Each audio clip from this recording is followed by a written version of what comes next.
je me prosterne, où ton sang coule pour moi. Aucun amour n'est plus grand. Tu as gagné sur la mort. Ta gloire remplit les lieux très hauts.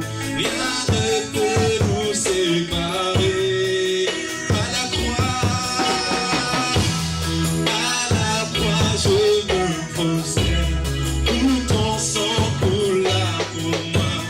Aucun amour n'est si grand. Tu as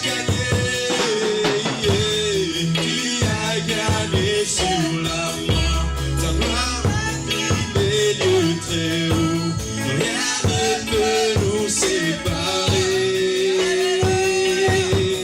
Il nous séparera de l'amour de Dieu. Et c'est la faim, la soif, les tribulations, les maladies. Jamais. L'amour de Dieu est incomparable, il est permanent. Dieu ne change pas. Tu marches devant moi. Alléluia. Tu gardes mes pas. Oh, tu es la lumière, le chemin, la vérité et la vie. Ta main me soutient.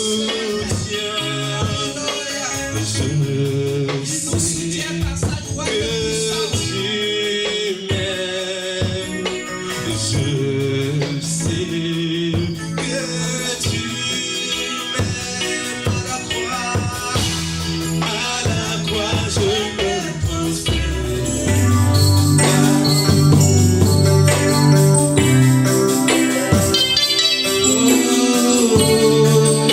La gloire est du ressuscité. Les cieux proclament, les cieux proclament.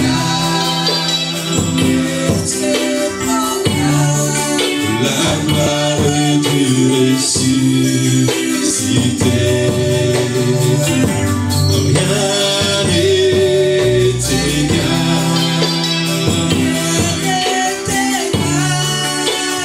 à la bonté du Seigneur. À jamais il sera. À jamais il sera. L'agneau sur le trône. L'agneau sur le trône. Je fléchis mes genoux. Je fléchis mes genoux pour t'adorer. Je veux chanter.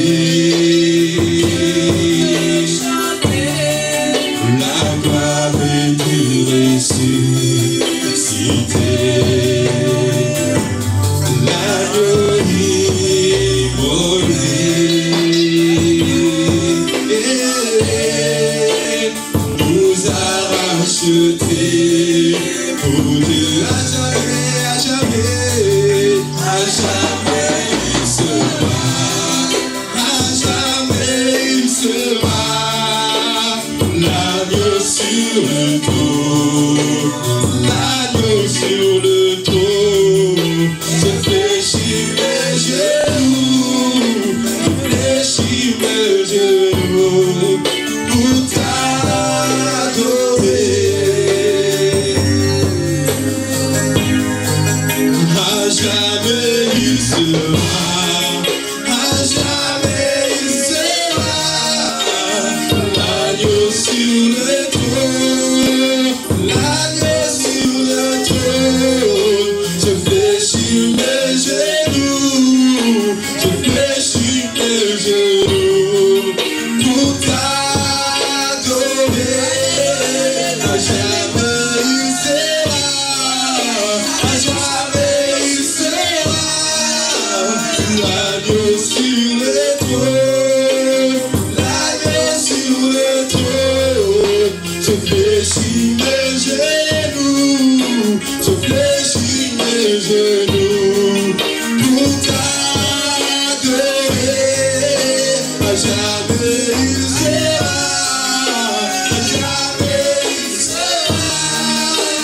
L'agneau sur le trône, l'agneau sur le trône, je fléchis mes genoux, je fléchis mes genoux pour t'adorer. Jamais il sera, l'agneau sur le trône, je fléchis mes genoux, je fléchis mes genoux pour t'adorer.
Et maintenant, Jonathan enlève le Plastique. la plastique. Et vous allez les deux pour que vous l'amenez ici.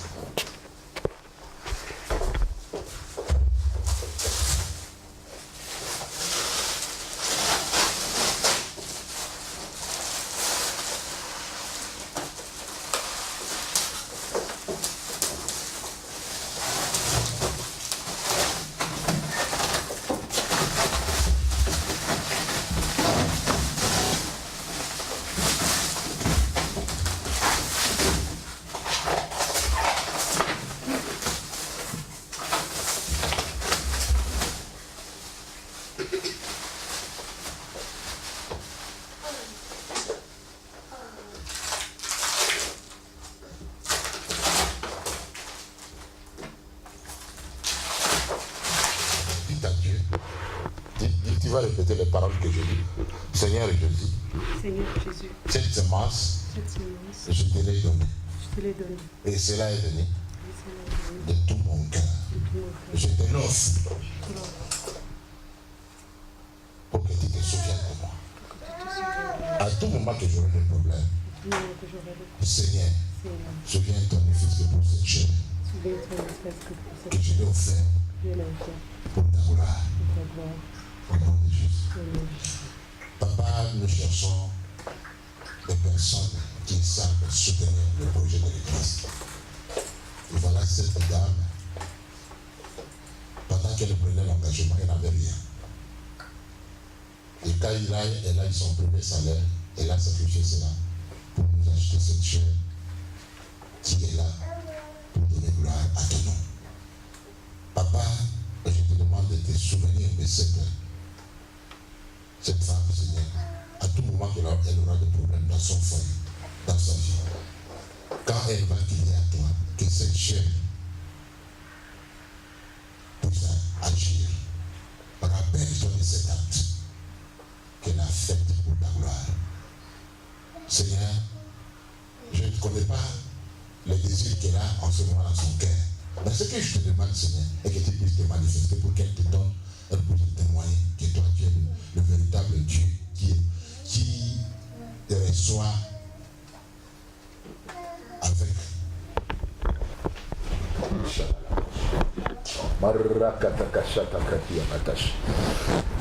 joie, ce qui était ton photo offert.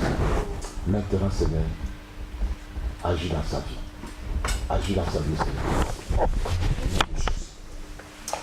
Je prie également pour cette grossesse qu'elle a, Seigneur, qu'elle arrive à terme et que cet enfant, quand elle va arriver dans ce monde, puisse lui procurer bénédiction. Au nom de Jésus. Nous te bénissons, nous te disons. Merci Seigneur Jésus. Amen.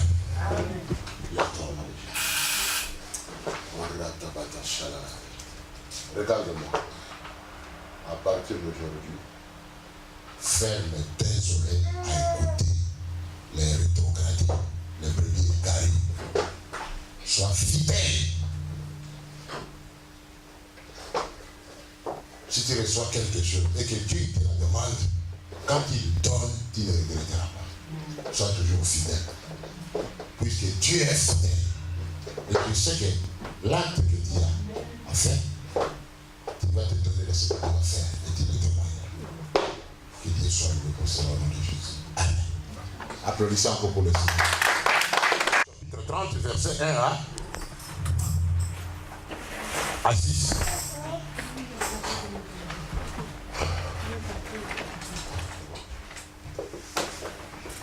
Lorsque le troisième jour, David arriva à Tsiklag avec ses hommes, les Amalécites avaient fait éruption dans le Negev et à Tsiklag. Ils avaient frappé Tsiklag et l'avaient incendié. Ils avaient capturé les femmes et tous ceux qui s'y trouvaient, petits et grands. Ils n'avaient mis personne à mort, mais ils les avaient emmenés et s'étaient remis en route. David et ses hommes arrivèrent à la ville, et voici qu'elle était incendiée. Et leurs femmes, leurs fils et leurs filles étaient captifs. Alors David et le peuple qui était avec lui sanglotèrent jusqu'à ce qu'il n'ait plus la force de pleurer. Les 2 femmes de David avaient été emmenées, Ahinoam de Jizréel, Abigaël, femme de Nabal, de Carmel. David fut dans une grande détresse, car le peuple parlait de le lapider, parce que tous avaient de l'amertume dans l'âme, chacun à cause de ses fils et de ses filles. Mais David se fortifia en l'Éternel, son Dieu.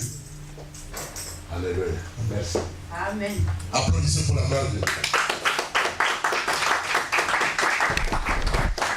Vous savez, certaines situations que nous traversons également aujourd'hui, les gens de l'époque ancienne dans la Bible, ils les ont traversées.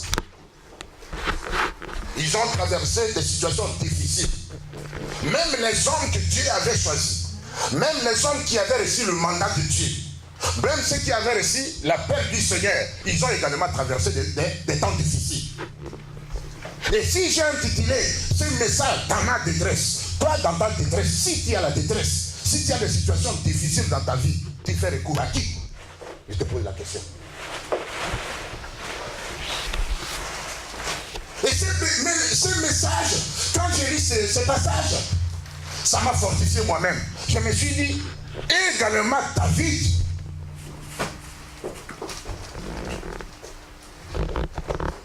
l'homme selon les cœurs de Dieu. Alléluia. Alléluia. Est-ce que moi et toi nous sommes selon les cœurs de Dieu? Mais lui qui était l'homme choisi selon le cœur de Dieu. Il a traversé également des temps difficiles. David était le leader. Mais il s'était déplacé avec son armée, avec ses gens, quelque part. Et derrière, et la Bible nous dit, les Amalécites, les ennemis du peuple de Dieu, ils sont arrivés dans leur village. Et ils ont fait quoi? Ils ont mis le feu dans le village. Et ils ont pris tous les butin, tout ce que David et son peuple avaient. Ils n'ont pas seulement pris le butin, mais ils ont pris même leurs enfants, leurs femmes également. Alléluia. Et ils sont partis avec. Quelle détresse. Vous savez, les chrétiens d'aujourd'hui doivent atteindre la maturité spirituelle. Puisque nous applaudissons seulement au Seigneur quand nous sommes bénis. Amen. Nous disons Alléluia seulement quand tout va bien. Nous disons Amen seulement quand nous sommes bénis. Mais quand nous traversons des situations difficiles, tout le monde va le savoir, même dans ton quartier. Tu commences à appeler tout le monde au téléphone, même aux États-Unis, tu commences à raconter tes détresses. Ça fait la honte. Ça prouve que tu n'as pas encore atteint la maturité spirituelle. Qui te dit que quand tu crois en Jésus, tout sera toujours bien. Amen. Dieu il nous éprouve également pour nous tester dans la foi. Si quelqu'un a déjà cru en Christ, et depuis qu'il a reçu Jésus, il n'a jamais eu de temps difficiles, il n'a pas encore cru en Jésus. Alléluia. Puisque le Seigneur il nous prépare par des moments difficiles pour savoir si réellement nous nous sommes consacrés de 100% à lui. Dieudonné, tu m'écoutes? C'est que le temps difficile doit nous arriver pour nous fortifier, pour nous former, ce qu'on appelle l'école de Dieu. Si toi tu es en Jésus et que tu n'es pas encore passé par l'école de Dieu, tu dois chercher à t'inscrire dans cette école.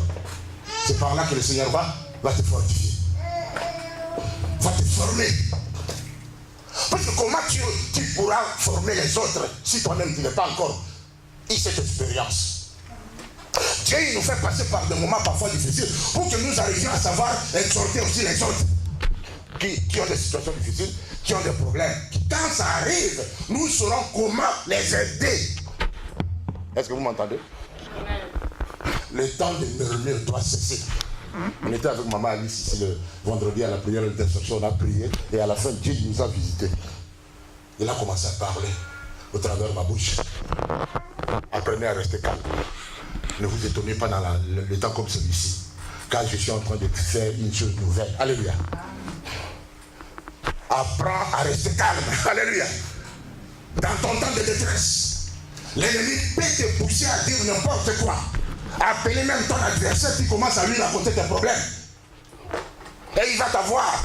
Dans ton temps de détresse, sache comment rester calme. Quand la Bible nous dit, restez en silence et l'Éternel combattra pour toi. Il y a des promesses de Dieu pour nous, pour les gens qui souffrent, qui traversent des situations, des moments difficiles. Moi, je ne viendrai pas ici te juger, même si tu as commis un péché et que tu traverses une situation. Moi, je viens en tant que pasteur, je vais t'aider. Mais toi, quand ça arrive pour le pasteur, est-ce que tu seras derrière lui pour l'aider? Puisque le pasteur est là pour vous prendre en charge.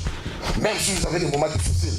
Les pasteurs aimeraient également avoir de telles sortes de chrétiens qui les soutiennent, qui sont derrière lui.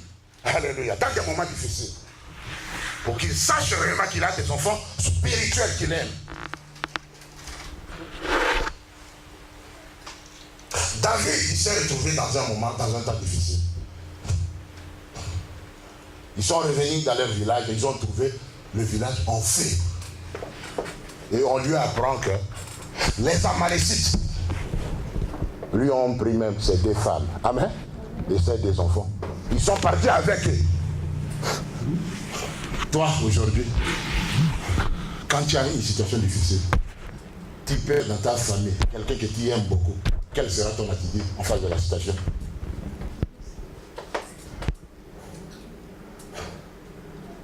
Si tu fais 2 mois que tu n'as pas d'argent dans ta porte-monnaie, quelle sera ton attitude? Si toi tu es malade, une maladie auquel tout le monde t'abandonne, tout le monde dit que tu vas mourir, et tu es seul là à pleurer devant les 4 murs, quelle sera alors ton attitude?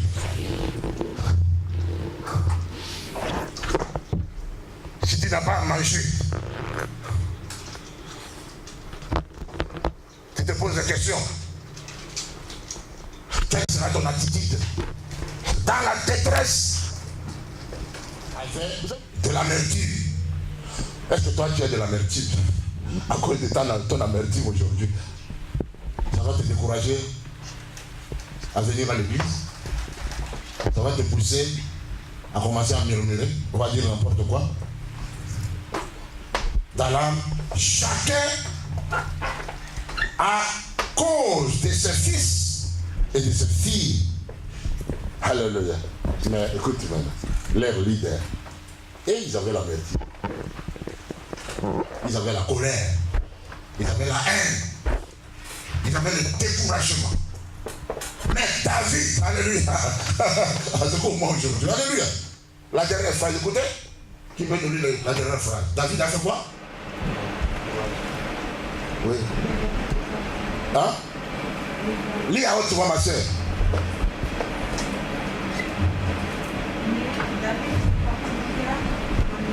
Mais dans la détresse de David, il a fait quoi?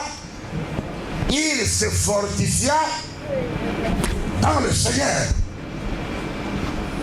C'est ce que moi je te donne comme conseil aujourd'hui. Quand il y a une situation difficile, quand tout va mal tout autour de toi, au lieu de courir vers le peuple, mais tu dois courir vers l'Éternel. La Bible déclare que David, il se fortifia en Dieu. C'est là où il est allé chercher sa force. C'est là où il est allé s'édifier. Tout autour de toi, quand ton mari ne t'aime pas, quand il dit n'importe quoi de toi, tes parents, ils t'abandonnent. Est-ce que toi tu vas fléchir pour dire que voilà, tout est filé pour moi? Mais ce que je te donne comme conseil, sois comme David. Il est allé vers Dieu. Il s'est fortifié dans le Seigneur. Alléluia. Quand il y a des temps difficiles, puisqu'il permet que nous passions également des moments difficiles. Mais quand des moments pareils arrivent, il faut seulement être comme la dame là, il y avait Ruth et Orpa. Son nom c'est qui? Naomi. Ruth a dit, j'irai avec toi. Et Orpa, elle est arrivée, elle a donné un baiser de revoir à sa belle-sœur. Elle est rentrée dans son vie. Mais qu'est-ce que Ruth a dit? Ton Dieu sera mon Dieu. Alléluia. Ton pays sera mon pays. Là où tu seras, c'est là où je serai. Ah, il y a la même confession.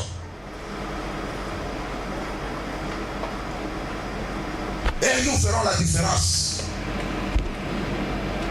Si vous lisez tous ces textes, par la suite, vous allez remarquer que comme David est allé vers le Seigneur, il s'est réfugié à Dieu.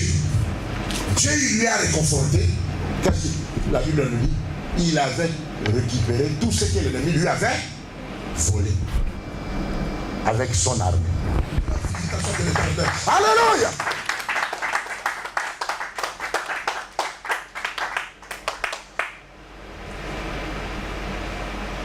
Dans ma détresse, dans ta détresse, tu iras vers qui?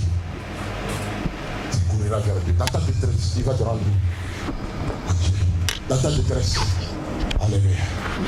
Nous avons des situations un peu délicates, même financièrement, mais peut-être au niveau de la santé.